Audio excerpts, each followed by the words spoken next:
Yo, what is up guys? Delboy here. So Alfredo Angulo pulls off a massive upset by defeating Peter Quillin by a split decision. This fight of course took place at super middleweight, and going into it both guys were seen as faded, but most people felt that Quillin still had a lot more left than Alfredo Angulo, and I've got to be honest, I felt that way too.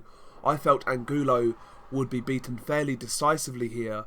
I mean, in recent fights, he really has looked awful. Not that Quillin has looked spectacular, but Angulo has looked so bad. But to his credit, he really pulled it out against Peter Quillin, dare I say, rewound for clock in this fight. And yeah, the fight itself was a fun fight. It was close, I've got to say, but I felt the decision was the correct one. I felt Angulo did nick this fight. But it was back and forth, both guys had their moments, but for me, Angulo was the guy applying more constant pressure. I felt his shots were more telling. When Quillin was getting caught, you could tell that he was uneasy and deterred by the shots. You know, you'd look at his facial expressions and he really wasn't liking the pressure that Angulo was applying. And also he was kind of buzzed by a few shots Angulo landed, so overall I felt Angulo did enough in this fight.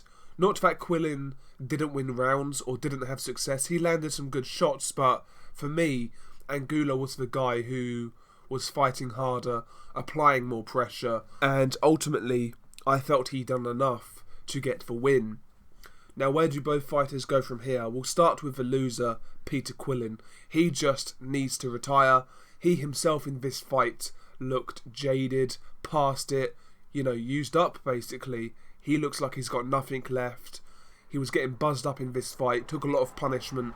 So, at 36 years old, 37 years old, I think Peter Quillin needs to retire. Quite frankly for me, Peter Quillin will go down as a massive disappointment.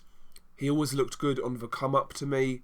He obviously won that WBO middleweight title, but after that, he really didn't do anything. So yeah, Peter Quillin needs to retire as far as I'm concerned. As for Alfredo Angulo, in all honesty, this guy himself should probably retire and hang the gloves up.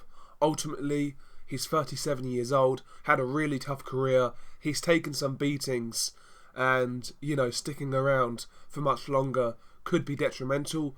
But, you know, can we really sit here and say, oh, Alfredo, you should retire? I mean, ultimately, this is Angulo's biggest win for the best part of a decade. I mean, his last really good win was Joaquim Alcine. I think that was 2010 off the top of my head. And that was Angulo's last really good win. Here we are 9 years later, he beats Peter Quillin over a 10-round fight. And yeah, this is definitely his biggest win in the last 8-9 years. So, I very much doubt he will retire. But, you know, going forwards, if he remains active, I just don't want to see him in there with young, prime fighters. You know, if you match him with guys around his level, fair enough. Just don't put him in there with world level guys at 160 or 168, because he will get hurt. But there we go. Those are my thoughts on this fight. Really good fight. If you've not seen it, it's worth watching. But credit to Alfredo Angulo for pulling off the upset. Peace.